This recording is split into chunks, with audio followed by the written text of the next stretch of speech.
भिखिया जे मांगली कवन देइए मैया। मैया मांग में सिंदूरवा गोदिया बालक ए मैया। मैया मांग में सिंदूरवा गोदिया बालक ए मैया। भिखिया जे मांगली कवन देइए मैया। मैया ससुरा में ससुर नैहरा पापा ए मैया।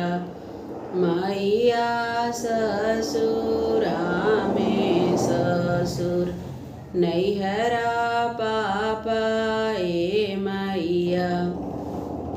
भिखिया जे मांगली कवन देइए मैया। मैया ससुरा में देवर नैहरा भाई ए मैया।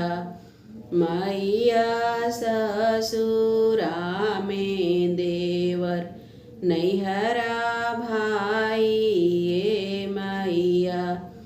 भिखिया जे मांगली कवन देइए मैया।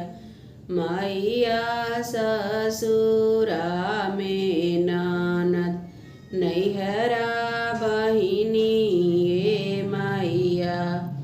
मैया ससुरा में ननद नैहरा बहिनी ए मैया।